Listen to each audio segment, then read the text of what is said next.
విజయవాడలో ఉన్న కనకదుర్గమ్మకి ముక్కు పుడక ఎలా వచ్చిందో మీకు తెలుసా? కృష్ణమ్మ భూమి మొత్తం నీరు పారాలి అని భూమి చుట్టూ వెళుతూ ఉంటుంది. అలా పారుతూ పారుతూ బెజవాడకి వస్తుంది. సముద్రంలో కలవడానికి వెళుతున్న కృష్ణవేణి నదికి అడ్డుగా ఇంద్రకీలాద్రి పర్వతం ఉంటుంది. అప్పుడు కృష్ణవేణమ్మ ఇంద్రకీలాద్రి ముందు నిలబడి నమస్కరించి నాకు దారి ఇవ్వు అని అడుగుతుంది. దానికి ఇంద్రకీలాద్రి ఇలా అంటుంది, నేను ఎన్నో సంవత్సరాలు తపస్సు చేయడం వలన దుర్గమ్మ నా భక్తికి మెచ్చి నా మీద కొలువై ఉంది. ఇప్పుడు నేను నీకు దారి ఇస్తే నువ్వు ఈ ఇంద్రకీలాద్రికి ఏమి చేస్తావో ఏమో, నా తల్లి ఇబ్బంది పడే పని నేను ఏదీ చేయలేను అని అంటుంది. అప్పుడు కృష్ణమ్మ కొండపైన ఉన్న కనకదుర్గమ్మని ప్రార్థిస్తుంది. కనకదుర్గమ్మ కరుణించి నువ్వు అనుకున్నది జరుగుతుంది, కానీ నాకు నీ దగ్గర నుండి ఒకటి కావాలి అని అడుగుతుంది. దానికి కృష్ణవేణమ్మ సరే ఇస్తాను అని అంటుంది. దుర్గమ్మ నవ్వుతూ నువ్వు ఈ ఇంద్రకీలాద్రికి ఏమీ చేయకుండా ఈ ఇంద్రకీలాద్రికి ఒక బెజ్జం ఉంది, నువ్వు ఆ బెజ్జం నుండి ప్రవహించు అని చెబుతుంది. దానికి కృష్ణవేణమ్మ అంగీకరించి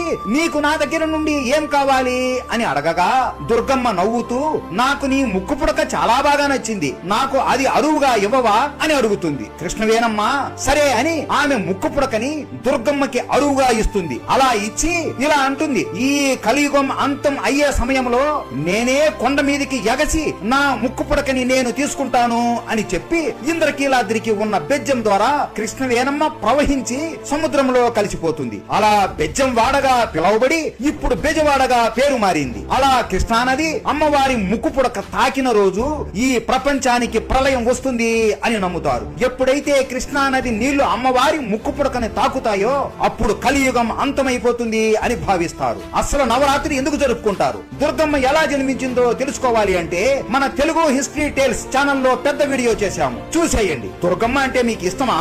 ఉంటే జై దుర్గాదేవి అని కామెంట్ చేసి సబ్స్క్రైబ్ చేసుకోండి.